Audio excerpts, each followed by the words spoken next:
Hey guys, Dr. Zubin Damania, Dr. Paul Offit returns for our usual update conversations on the vaccines. Paul, welcome back, man. Thank you. Pleasure to Man, be back. so dude, there's so much going on. It's always great to have you back. You always teach us a whole lot. First off, it looks like CDC just came out with the recommendation that everyone 65 and over ought to be having access to this vaccine. What are your thoughts on that? That's a great idea. I think the struggle here is threefold. One, mass production, mass distribution, mass administration. I mean, right now, the hang up, frankly, is mass administration. I mean, we only have about 30% of the vaccine that's out there being given. And I think people are trying to sort of go 1A, 1B, 1C. First we'll do the people who are healthcare workers and people who live and work at long-term care facilities. Then we'll go to essential workers. Then we'll go to, and I think that we can't do it that way. I think we just have to just get as much vaccine out there as we can, get as much herd immunity from vaccination as we can. So I'm all up for loosening that. Yeah, so this idea that then let's just cut to the chase and vaccinate as many at-risk people as we can makes sense, which then again implies, and this is an ongoing conversation we've had since the beginning of the pandemic, which is you're pretty confident now sitting on the FDA advisory committee, looking at the data, going through this and watching our conversation evolve over these months. Like, okay, what are we concerned about? Are we worried that, this quote unquote rush to the vaccine and Operation Warp Speed and all this? And so it sounds to me now like you've gotten vaccinated, I've gotten vaccinated. You're comfortable with the safety and efficacy of the two new mRNA vaccinations that are approved for EUA in the US? Yes, I think the only thing I think we're looking at, and now you have more than 7 million doses of the vaccine that's been distributed. And if you go by the sort of Maurice Hilleman law, Maurice Hilleman, I think, is the father of modern vaccines, having done the primary research and development of 9 of the 14 vaccines we give to children. His law was, quote, I never breathe a sigh of relief until the first 3 million doses are out there. Okay, so we're there. I do think we need to follow up on the Bell's palsy issue. I mean, that was something that was seen in those two phase 3 trials. Haven't heard about it since. So this may have just been a coincidental and not causal association in those phase 3 trials, and that's a relief if that's true. Yeah, it's funny because you mentioned Maurice Hillman's 3 million statement early on in our conversations, and it's good to see that actually came to fruition and we can breathe a sigh of relief. It's a big deal. I mean, this is one of the great triumphs of modern science so far. Now, you brought up Bell's palsy. What about the anaphylaxis issue that has been raised, particularly with the Pfizer vaccine, but I imagine with both? Right. So the CDC just put out a missive 3 days ago in Morbidity and Mortality Weekly Report on an update on anaphylaxis. And what they said was that there's about 11 cases of anaphylaxis per million doses, roughly. And that's a little scary. The background rate is roughly 1 case per million doses of any vaccine, although it may be that we're looking a little more closely at this vaccine than other vaccines because it's under so much scrutiny. I mean, it's frightening certainly to have a severe anaphylactic reaction. The good news is it happens immediately, usually within 15 minutes. The other good news, it is a treatable phenomenon with epinephrine. So, and certainly none of those people who've had an anaphylactic reaction to the Pfizer vaccine have died. I haven't seen a lot of anaphylaxis with the Moderna vaccine. There was one case in I think there was a physician in the Northeast, and I'm not sure with Moderna's vaccine, but I'm not sure that was anaphylaxis. He brought an EpiPen with him. He'd had a history of anaphylaxis in his past. He was nervous. He had sort of some tingling in his hands, and so he gave himself an EpiPen, which may have just been hyperventilation. I'm not sure that was anaphylaxis, but needs to be followed up. Yeah, it might be more the nocebo effect, right? The negative placebo effect and anticipation of that. And yeah, it is interesting. And do you think that the anaphylaxis, like you said, it could be that we're just really scrutinizing this vaccine. It's probably one of the most scrutinized vaccines in history because all eyes of the world are on it. But the question is, let's say it's real, 11x increase in rate of anaphylaxis. Do you think it's the lipid nanoparticle or the polyethylene glycol? What is it in that vaccine? Right. I think it's the at least the going feeling by allergists who know much more about this than I do is it's the polyethylene glycol component of the lipid nanoparticle. It's interesting that although both the Moderna and Pfizer vaccines have the polyethylene glycol, it is in a different configuration. So if there's a difference between those two vaccines in terms of anaphylaxis, that may be why. Interesting. Yeah. So that makes sense. Again, we can kind of science this up and try to get to the root of it and figure out, and again, like you said, this is treatable. We're watching people, when I got mine, they had me sit there for 15 minutes and be careful. And I was talking to my daughter and telling her how to do CPR on me and stab me. And I said, I want it right in the heart, like in Pulp Fiction, the full epi. Right. So relating to that now, that's less humorous is this reports that have circulated on social media of an obstetrician who unfortunately died a few days after receiving, I believe, the Pfizer vaccine, and his wife had written a piece saying, we think this is vaccine related. So can you walk us through that and what you think about that? Because I think it's making a lot of people nervous.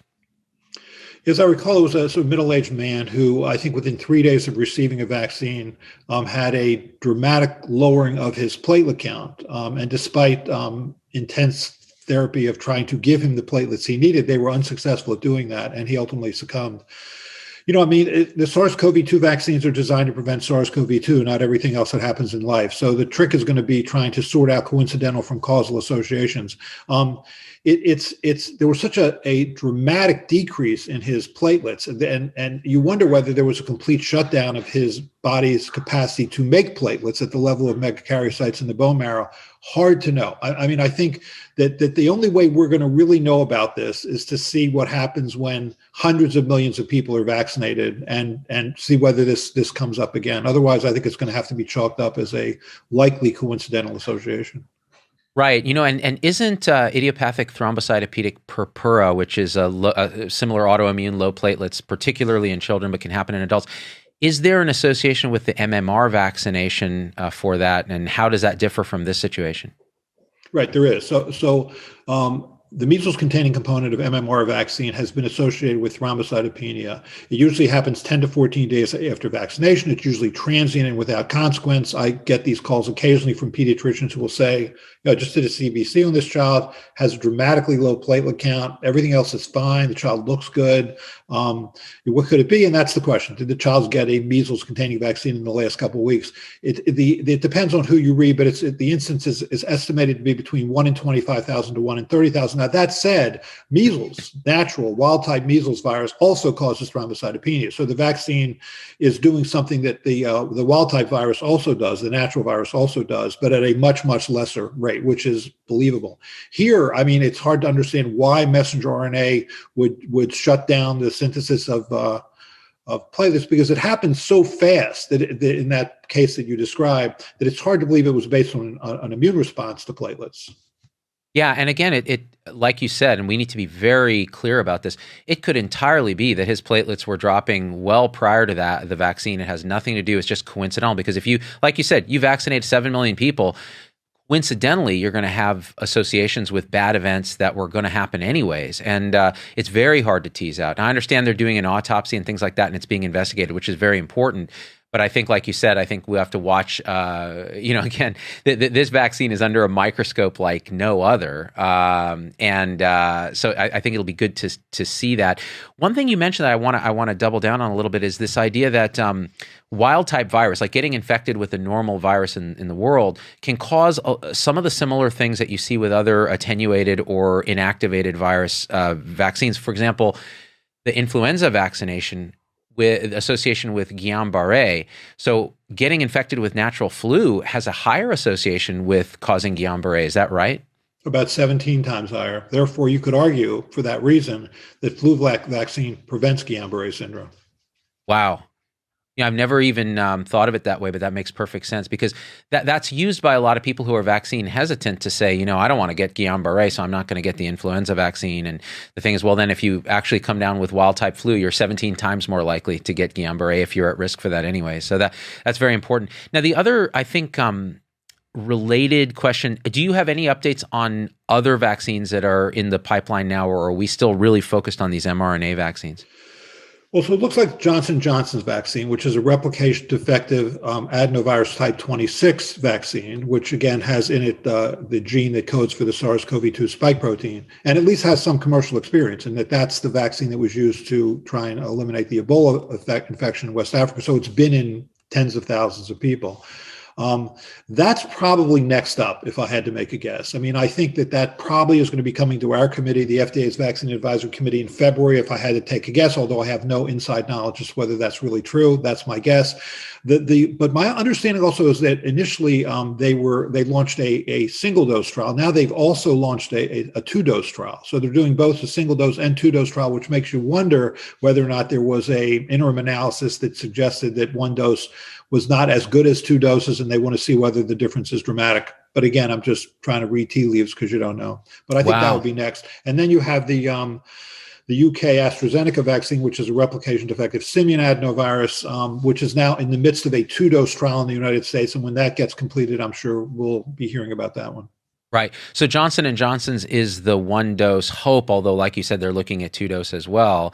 And that kind of, so couple questions, and then we want to make sure we talk about this 2-dose controversy with the mRNA vaccinations and how we can think about that, because people are quite concerned. And then I also want to ask you, just so people know what's coming here, about what are the absolute contraindications for these mRNA vaccinations? Like, how do you think about someone who's had COVID, who's had monoclonal antibodies, who has a history of autoimmune or immune compromise, or is pregnant and breastfeeding? So we'll talk about those things. But back to this piece, is there a concern with these adenoviruses and replication defective adenoviruses, these vectors?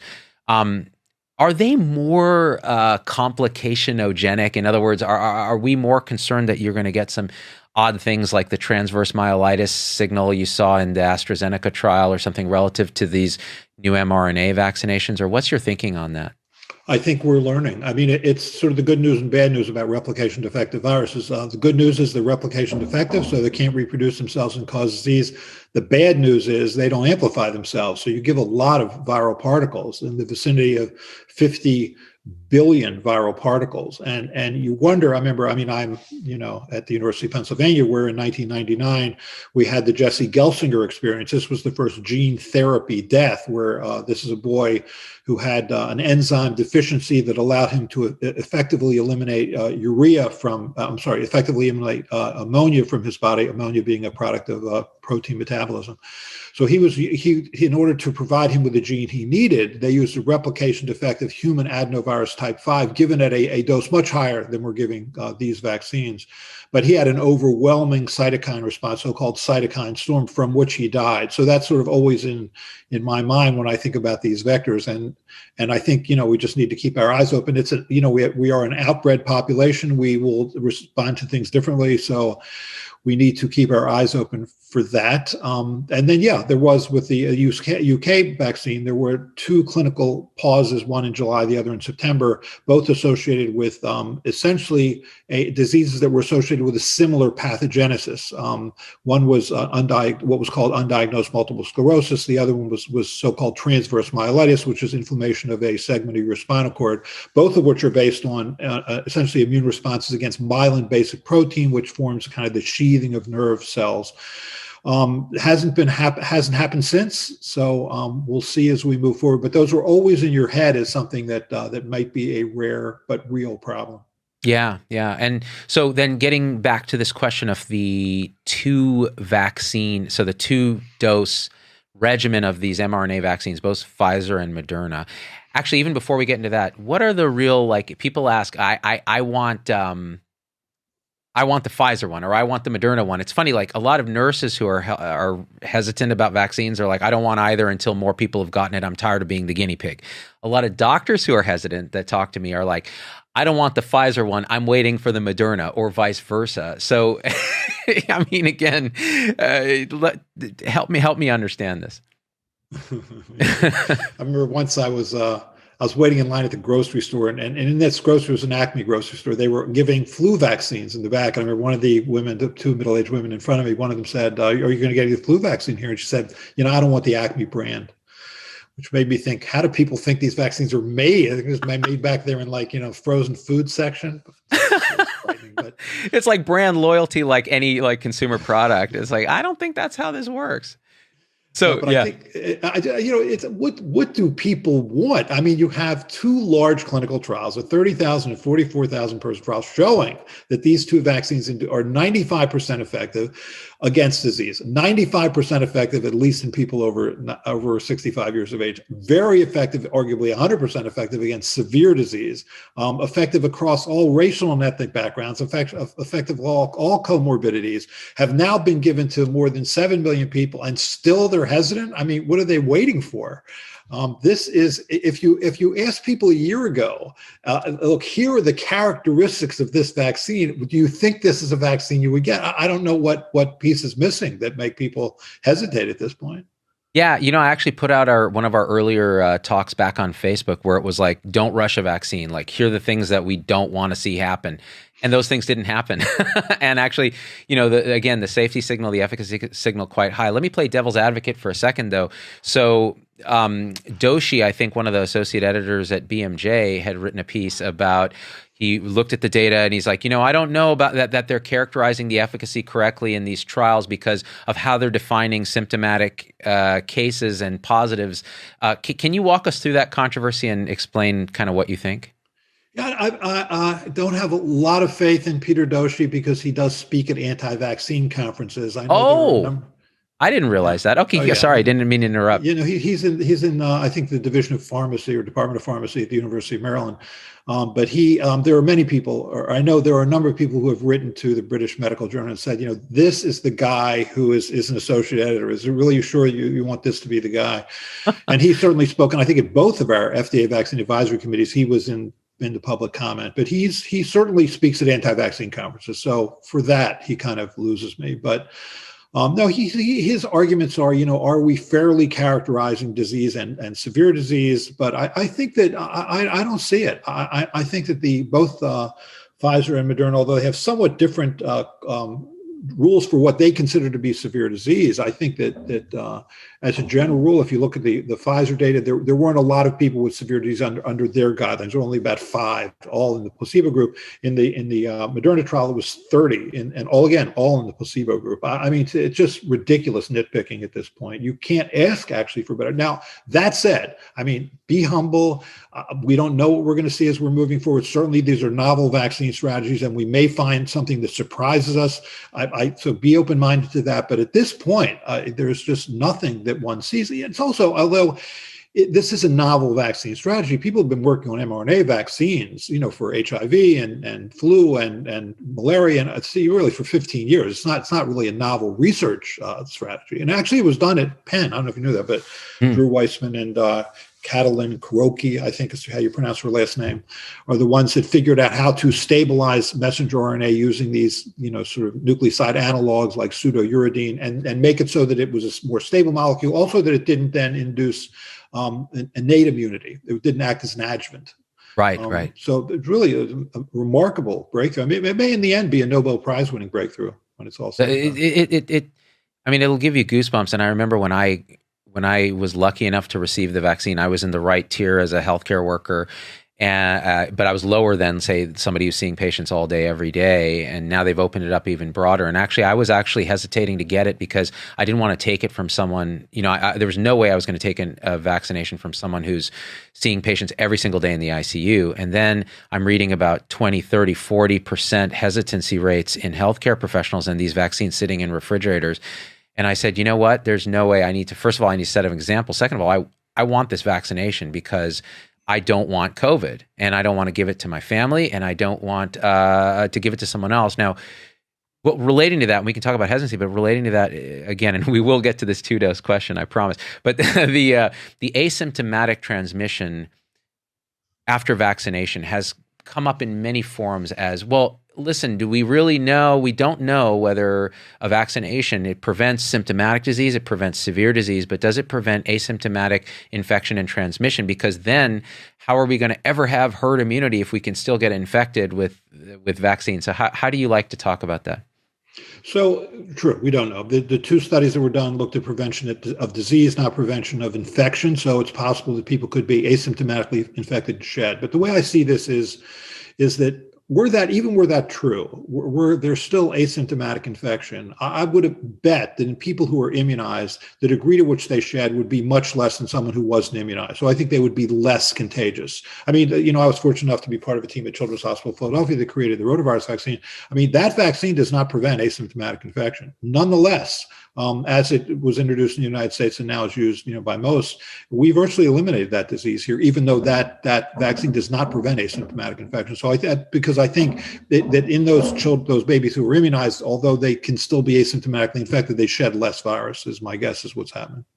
Wow. Man, every time I think about that rotavirus vaccine that you were part of the development of, I just think I'm really standing in the presence of someone who's saved countless lives and yet will be vilified by anti-vaccine people into perpetuity. So no good deed goes unpunished.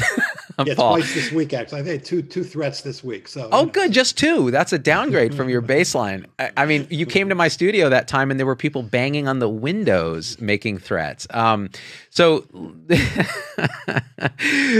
back to this idea. So yes, I agree with you that I think this asymptomatic transmission thing, most of the vaccines we have, again, just by creating immunity, lowering viral load, lowering shedding, are going to produce that. So this idea then, I think that people are saying you need to still wear a mask, you still need to distance, you still need to do those other things after the vaccine. Why are they saying that? It's well, first of all, it's not 100% effective. It's 95% effective. So you may be one of those 1 in 20 who's get sick. Secondly, there still may be asymptomatic shedding, and we don't know that. I think it's a belt and suspenders approach. I think if you had to answer the question, do I think people who are vaccinated that then wear, masks and social distance, do I think that would have a big impact on the transmission of this virus? Probably not. But that's the current recommendation by the CDC. Right. And I think they have to say that. What I've been telling people is, if we get enough people vaccinated, I think we can start changing that recommendation. But we need to get it out. So now that gets to the second question. This idea of, hey, let's stop holding back the second shot and release them all and get as many people the first shot as we can, with the hope that we'll scale up manufacturing to get the second shot. So that's the framing of the question. And then the question is, first of all, why 2 shots? Second of all, why are you shaking your head thinking that's a bad idea? So walk us through this. And I heard you on PBS NewsHour. By the way, it's always crazy, Paul, when I'm driving and I'm listening to the radio, and it was the Capitol riot week and everybody focus was on that. And then I hear Paul Offit and I'm like, wait, what? And I'm listening to you and you give this eloquent thing. And I'm like, hey, I know that guy. It's kind of cool to know really amazing people, but also realize that the older I get, the more talk radio I listen to, which I don't know if that's a good thing. But anyways, back to the question. So I think that what the Biden administration wants to do is they want to get as much vaccine out there as possible. I think the way they initially announced it was a messaging problem, because what it sounded like was, let's just get people the first dose, and then it will get them the second dose if they can. That's not what they meant to say. And I'll give you the evidence for why. Well, first of all, here's where it comes from. It comes from a number of people. There was an op-ed piece written in the Washington Post by Dr. Ashish Jha and Bob Wachter saying, look, if you look at the first dose, I mean, you do have efficacy. There's 80 to 90% efficacy in the Moderna trial. The problem with that is that it's severalfold. One is, if you look at the Pfizer trial, which was, where you get dose 1 at time 0, and then 3 weeks later you get the second dose, there's that period of time between when you get the first dose before you get the second dose, where you can look to see whether people got sick. And the efficacy there was about 52%. For Moderna, where now it's 4 weeks, so it's a little longer between the first dose and second dose. Again, you can look to see whether people were protected, depending on how you sliced it. Do I include the first week? Do I include the first 2 weeks? It's 80 to 90% effective for 4 weeks. That's what you know. It's for 4 weeks. There's some data in people who didn't get that second dose that it could last as long as a couple months. But what you do know from the phase 1 trials, the so-called dose-ranging trials, is that the first dose induces an immune response that doesn't compare all that favorably to that induced that found in human convalescent serum, meaning people who were naturally infected and survived. With the second dose, on the other hand, you get a dramatic increase in neutralizing antibodies. Plus, you get detectable T-cell responses, which is consistent with memory and therefore likely long-lived immunity. So I think with the first dose, all you can say is that that the vaccine is likely effective for a few weeks and that the vaccine likely doesn't induce long-term immunity. So the fear is now you have all these people who think, great, 80 to 90% effective with one dose. I had some symptoms with that first dose, 80 to 90%, 95%, no big difference. I'll just skip the second dose. That's what worried me the most in this. Or that people would, there'd be such a delay in getting the second dose that people either just didn't get it because there was such a delay, or that they were at risk because there was such a delay. I just thought the messaging was terrible. So hence what I said on PBS NewsHour. There was the next day, I talked to someone who was central to the Biden transition team, who basically we had a discussion. He said, "This is not what we mean. We just think we have a better way of getting people 2 doses." And then that day, there were 2 people from the Biden transition team, Celine Gounder and Michael Osterholm, who both went on TV and said, no, 2-dose vaccine, 3 weeks or 4 weeks later, that's what we're doing. We just think this is a better way to get 2 doses out there, because it really made it sound like, hey, 1 dose is good enough. I was actually on the Dr. Oz show talking about this with Dr. Jha, who's great. I mean, I think Dr. Jha, who's on TV a lot, he's the Dean of Public Health at Ashish, Boston University. Yeah. Yes, exactly, Ashish. And he's great. He's very good at explaining things simply. And when I read that op-ed in the Washington Post, I thought, et tu, Dr. Jha, really? It's just thrown me up. But he was great. We had a conversation. And I think he softened his position a little bit on this, because it would be very bad if people thought 1 dose was good enough. Oh man, so much to say here. Okay, first of all, I need an EpiPen right now because I'm breaking out in hives because you mentioned he who shall not be named, the MD who shall not be named, Dr. Oz. All right, why? I know why, because you can reach a lot of people, and that's lovely. Next, I want to restate what you said, which is in that phase 1 dose ranging trial, there was evidence, and I'd mentioned this in a separate video after hearing you on PBS, which is you get a response, but it's not as robust as getting infected with COVID after 1 dose. And the T cell memory response that may be our key to durable response long-term happens after the 2nd dose. So there's no guarantee you have good or lasting immunity after 1 dose. And there's a reason we're giving 2 doses based on the phase 1 trial, which is a dose ranging trial to figure out what's the dose, what's the frequency. They did that. And again, this whole idea that this thing was rushed. No, they did the phase 1. They just took the risk out and didn't have to go through all that phase 2, right? And then they did the full phase 3. Am I misunderstanding that? No, that's exactly right. I mean, it'd be great if we could do it with 1 dose. I think Johnson & Johnson may have an advantage of having a single dose vaccine, but it didn't work out that way. That's why you needed that 2nd dose. That's why we do phase 1 trials and then translate them to phase 3 trials. And you can't make it up after that. You then can't go, yeah, sure. I mean, we know 2 doses, 95% effective, but let's just give 1 dose and see what happens. You can't do that. Plus, there is a fragile vaccine confidence in this country. If you gave 1 dose and you had people say 4, 5, 6 months later getting sick, you will have shaken that confidence, and you can't afford to do that. Stick to the science. And the Biden administration, to their credit, has consistently said, we will stick to the science. And when they came out with that, unfortunately, badly messaged statement, Dr. Fauci stood up and said, no, the FDA stood up and said, no, this is a 2-dose vaccine. So I think people responded quickly and well. And ultimately, the Biden team, to their credit, has now gotten on TV and said, no, this is not what we meant. So all good. Good. Thanks for clarifying that. And then relating to this, so let's say we did do a 1 dose, people stopped taking the 2nd dose. Does that increase the risk of vaccine escape? When, to clarify what that is, we have these new variants emerging of coronavirus, SARS-2 coronavirus that have changes in spike protein. Now, you can tell us how likely it is that they're going to actually develop resistance to the existing 2 mRNA vaccines. But regardless of that, would getting just a single vaccination increase the risk of getting these escape mutations selected for? Yes, you want a powerful, strong virus-killing immune response. To the extent you have a less powerful immune response, you allow the virus to sort of limp along and figure out a way to escape. That's how you create escape mutants. So that was another potential concern. But again, just 2-dose vaccine. This administration is committed to that. And frankly, if you look at kind of this business about we need to get more first doses out there, in the mass production, mass distribution, mass administration, the problem really is administration. We've only given about 1/3 of the vaccine that's out there. So the problem isn't as much getting more vaccine out there as administering more vaccine. Yeah, so getting it into arms, and that's not easy either, because people have to wait 15 minutes. There's a process, but It can be done. We just have to put effort and money into it. And it seems like we're putting lots of effort and money into other things. So we should really do this. How much concern do you have that these variants that are emerging are going to ultimately display or develop vaccine escape and be resistant to the current line of mRNA vaccinations?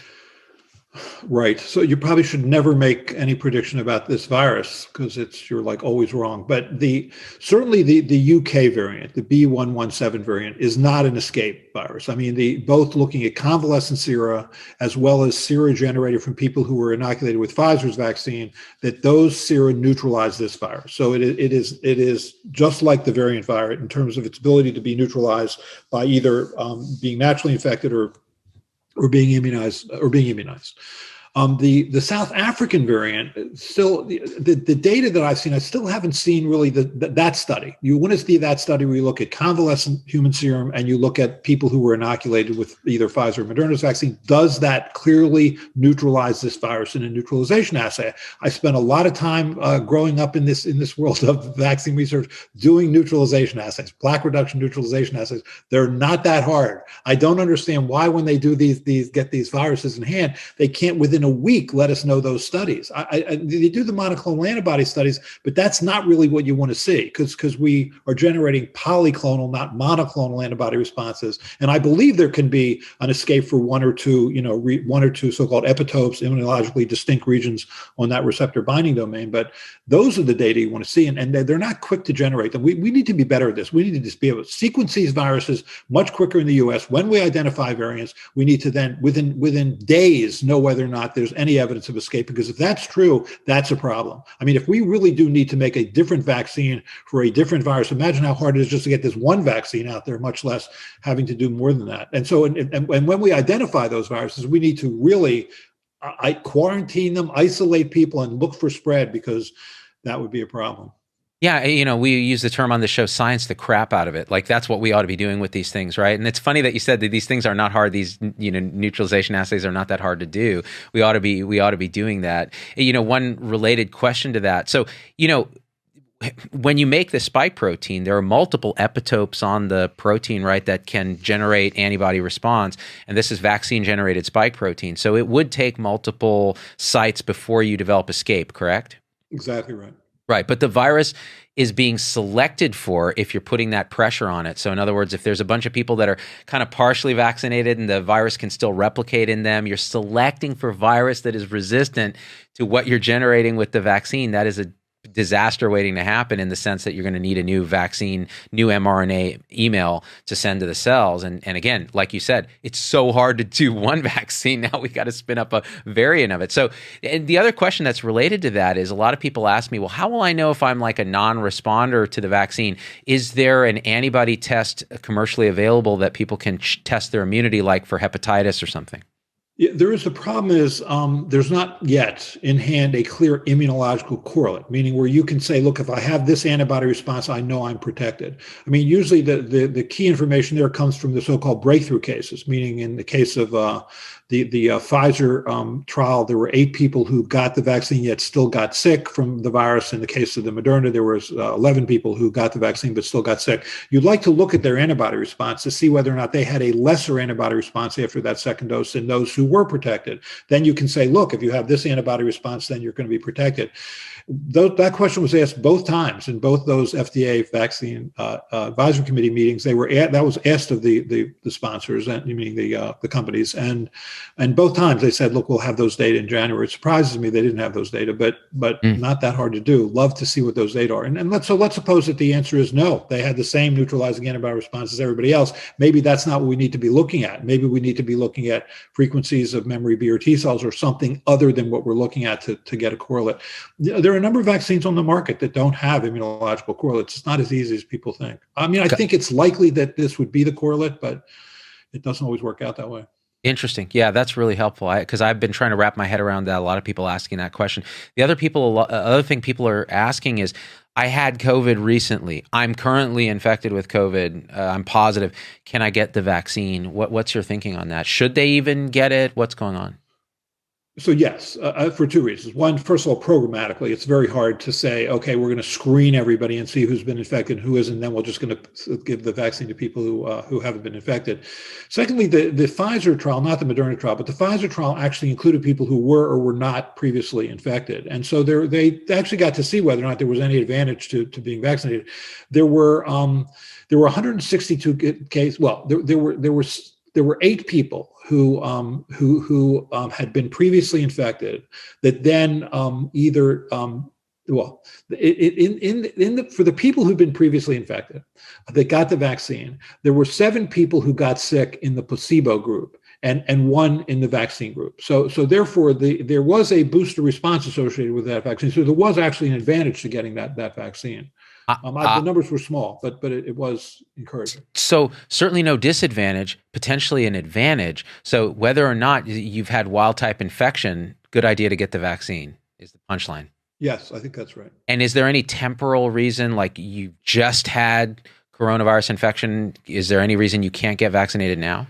Right. So the CDC's recommendation is if you've been infected, to wait till your symptoms are gone and then get the vaccine. Or if you are in quarantine, for example, wait till you're out of quarantine and then get the vaccine. That's the CDC rec. That makes sense. And I imagine that's partially just because you don't want to confuse symptoms of the coronavirus infection with vaccine adverse event. Exactly. Yeah. Right. Yeah, that makes sense. And then relating to that, people who've gotten the monoclonal antibody treatments, I guess CDC was saying 3 months before you can get the vaccine, or am I wrong? And why would they say that? Yeah, so 90 days is the recommendation. The thinking being that when you're given these antibody preparations, so now you have a high quantity of virus neutralizing antibodies in your bloodstream. When you then get the vaccine, and then you make the messenger RNA, you excrete the protein or put that spike protein on the surface of your cells. Those antibodies will sort of kind of sop it up so that your immune system doesn't get to see it as easily. So just wait 3 months. So for example, when Donald Trump got his Regeneron, his monoclonal antibodies, that was about 3 months ago. So he then could now get this vaccine around the time of Biden's inauguration. Got it. That makes a lot of sense, because you're basically blocking with these administered antibodies your body's own ability to makes perfect sense. So relating to that, are they unblinding now the placebo group in these big trials and giving them vaccine? So they're unblinding them. The issue of whether or not, who gets vaccine and who doesn't, I think pretty much where people have settled out on this is that if you would get the vaccine normally, like you're in living or working in a long-term care facility, or you're an essential healthcare worker, if you would be up to get the vaccine, then get the vaccine. The question is, I think one of the companies actually had made the promise that if you are part of this trial and then you're unblinded and you didn't get the vaccine, you will be getting that vaccine. If that was the promise that was made, then keep it. Because people, when they submit themselves to these trials, they go through a lot. They get tested frequently. They get their blood tested frequently. So it's a lot to do that. So I think that's fair. Right. It's fair from a fair standpoint. It is. I think from a pure science standpoint, wouldn't you love to see a persistent placebo group moving forward months and years? Sure. But it is what it is. It makes sense. Now, the other people, I don't know if this came up in the UK or where it came up, but the idea of, oh, you got a Pfizer first dose, the Moderna's available, take the second dose as Moderna. What's your thinking on that? So you can't mix. No, I mean, these are 2 different molecules as expressed by the fact that one's given at 30 micrograms, the other is given at 100 microgram dose. So these are different molecules. So no, the CDC is clear on this. You don't mix those 2 vaccines. Don't mix them together. And you're thinking on pregnancy and breastfeeding? Right, so it's interesting. Normally, the CDC, in the absence of data, will say contraindicated. So there were 23 people who became pregnant, became pregnant during the Pfizer trial. There were 13 people who either were or became pregnant during the Moderna trial. Not many people, and they pretty much broke down as placebo or vaccine. There were 2 cases of spontaneous abortion, 1 in each trial. In both cases, it was a placebo recipient. There's no reason to believe biologically that this vaccine would be detrimental to either to the pregnant woman or to her unborn child. And so the CDC did something they don't usually do. They said, if you're pregnant, you may choose to get this vaccine, or if you're breastfeeding, you may choose to get this vaccine, because certainly women who are pregnant are more likely to suffer severe infection with SARS-CoV-2 than women of the same age who aren't pregnant. That you know. So that's the known. The unknown is whether there would be a problem. I can tell you that's the most frequent question I get asked, including by doctors in our hospital who know what the CDC has recommended, but they just want a little hand-holding because they're nervous about this. And it's understandable. I think you're responsible for that little life growing inside you, and you want to make sure you don't do anything. When you're injected with a biological, no matter how much it still just feels wrong. When our son was born, Will, and he got his hepatitis B vaccine at a day of age, it just feels bad. Just no matter how much you know about virology or immunology, it just feels bad to watch that happen. It's like the first scratch on your car. Yeah. Yeah, it's a great analogy, actually, because I remember when my kids, my first child got the, first series of vaccinations, including hepatitis. It was this like visceral fight or flight. Like, what are you doing with a needle? And I actually have this idea, this theory that needle fear is actually much more prominent and in a conditioned response than we give it credit for. And it doesn't manifest as, oh, I'm scared of needles. It manifests as, I did research on the internet and I found Doshi saying stuff about the vaccine trial and I believe him. And I do wonder whether that's a component of that. And that brings me up to this question of hesitancy in healthcare professionals, because we can talk about the public another time probably, but I think healthcare professionals have expressed quite a bit of hesitancy. What's your thinking on why that is and how we might understand it and maybe overcome it? No, it's really heartbreaking. I think that if they're hesitant because they just don't feel there's enough data out there yet, or they don't know the data, then they are convincible. If they're hesitant because they don't trust the system, that they think that the pharmaceutical companies are lying to them, or the government's lying to them, or the medical profession's lying to them, then you're not going to get very far. There are definitely people, even at our hospital, who chose not to get the vaccine because they just don't trust it. And it's not the first thing. It's not lack of knowledge. It's not going to be handled by providing information. It's just a general distrust of the system. And I don't know how you handle that. It's pure unconscious and conscious bias against that whole structure. It's tough because I've told people, if you're in healthcare and you elect not to take the vaccine, then I don't want to hear you complaining about your PPE. I don't want to see pictures of you on social media showing the marks from your PPE. We have a solution that's highly efficacious, that uses the structure and tools that we use in our profession, which are randomized controlled trials and large amounts of data. And if that's something you don't want, then I don't want to hear about the other stuff. And also, I don't want to hear you going on social media telling patients, I didn't get the vaccine because I don't trust them or whatever, because then you're also modeling behavior that's going to be harmful to patients. I think everyone has a right to make decisions, but that's my concern is we have a certain sacred trust in our profession, especially nurses who have more trust than us, Paul. Like the public values their opinion definitely more than they value us, which I think is actually generally a good move, because they actually are there with the patient, right? Whereas we're a little bit, we're us. And so that piece, I think approaching with love and understanding and compassion can help. I think in my platform, we're trying to do that. Getting really smart people on to talk about it, I think, is important. But that deep distrust requires an understanding of what I call their elephant, their unconscious, bias. And frontal attacks never seem to work with that. I've tried. It doesn't work. So we have to think that through a little bit more. But one thing I'll say is, as many people as we can convince that this is the right thing to do, it's now becoming, COVID is now a preventable disease. And to not prevent it seems to me you're costing lives that are absolutely unnecessary to cost when we have 370,000 dead already. Right. It's awful. It really is. Do you have any other things you wanted to discuss in terms of distribution, rollout, anything else, Paul?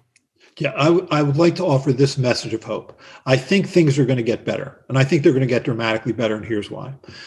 First of all, we now have 2 vaccines that are highly effective, that now have been given, thank goodness, to more than 7 million people without an apparent evidence of a rare serious adverse event. That's great. And we have a clear interest in the incoming administration in trying to figure out how to vaccinate us. And we're not going to have to go through this cult of denialism anymore, where we just have to shut our eyes really tight and hope it all goes away. So that's good. We have likely 2 more vaccines that are going to be coming out within the next month or 2 in all likelihood. So that should make it even easier in terms of getting vaccine out there. And I think that the weather will get warmer. As it gets warmer and more humid and hotter, I think that makes it less easy for the virus to be transmitted. So all that's going to happen over the next few months. And then one thing that's true, and we never talk about it because it's so awful, the price that we had to pay for it. It's listed as roughly 23 million people are listed as having been infected in the United States. But what that means is those are people who've been tested and found to be infected. I mean, there are a lot of people who haven't been tested. And when you do sort of serological surveys to try and better answer the question, how many people have really been infected? When they did that study in November, they showed that figure was probably off by a factor of 4. But let's just assume it's off by a factor of 3. So 22 million is probably 66 million, which is roughly 20% of the population who are immune. We paid a ridiculously high price for that, but they're immune. I think it's very unlikely that when re-exposed to this virus, they're going to get sick. So you already have a base of 20%. If you look at there's a formula actually for the number of people percentage of the population you need to vaccinate in order to stop spread of the virus. There's a book called Plotkin's Vaccines. It's in a chapter called Community Immunity by Paul Fine. But the formula is this. So I'm going to really bore your listeners. It depends on 2 things. Just what you would expect it would depend on. Contagiousness of the virus. Obviously, the more contagious the virus, the higher percentage of people you need to inoculate. And vaccine efficacy. Obviously, the higher the vaccine efficacy, the fewer people you would need to vaccinate. So the formula is R naught, which is the contagiousness index, -1 over R naught divided by the percent efficacy. Okay, so if the R naught's 2, let's say, for the purposes of this discussion, 2 minus 1 over 2 is 0.5. If you take the vaccine efficacy at 0.95 and divide, so 0.5 divided by 0.95 is roughly 0.55. That's 55%. If you can vaccinate 55% of the population, in theory, you could stop spread. Now, that doesn't include, it really should be efficacy against contagiousness. So we don't really know that yet. But let's assume that even if you are contagious, you're much, much less contagious. So let's say 60%. You need to vaccinate 60% of the population. You've got 20% is already probably immune, and they're going to be in your 60%, your people that you're vaccinating. But I think if you really can vaccinate 1 million to 1.5 million a day, and I think we can do that. We're already up to over 500,000 a day. I think we're starting to get it in terms of the mass vaccination thing. Pennsylvania Convention Center now is a mass vaccination site, and I think that's going on, spouting up over or across this country. We can get to 1 million, 1.5 million a day. Then you can get to half the population, 60% of the population by May or June, and then I think we could stop the spread by early summer. I think that's really possible. Man, that is exactly what we need to hear right now, is this hopeful message, because I think that's it. There's an escape here. I think we're reaching a tipping point in general. I think things are going to wake up and we'll get through this. And like you said, I think the temperatures are a key component. I think the existing community immunity is a big component. I love the fact that you guys have this guide. You remind me of Egon from Ghostbusters and Tobin's spirit guide. Just to make sure you understand the different slimers and vapors that can attack, and make a formula to understand how to prevent it. That's great. And that also speaks to these kind of ideas that, like, Fauci throws out different numbers for what existing herd immunity should be, right? And there's actually ways to calculate this, and it really depends on contagiousness. Now, do you think these new mutant variants are going to increase R naught and make it a little harder? Could. It's certainly true that the UK variant has increased the R naught by about 0.4, which is not trivial when you're talking about populations of people. So Yeah. Man, Paul, oh gosh, I could literally talk to you for another 3 hours, but I know you're running out of time. This was a gift, as always, to the audience. Again, I can't express how grateful I am that you teach us, and all the work that you've done and continue to do, educating the public and making vaccines yourself. And teaching. So thank you. You'll come back, right? Yeah, for sure. Thanks for asking me. It's fun. This is my most fun interview. I love this because we get to talk about things like Ghostbusters. I mean, you can't do that on CNN. You know what? It's just that you won't do it on CNN, Paul. I think you need to just lay down the gauntlet. Go, listen, if you want me to be on James Earl Jones on your network, I will make a Ghostbusters reference, right? Offer him a Snickers. Go, You've earned it. All right, Paul. Thanks a million. You guys share the video, and we out. Peace. Thanks, man.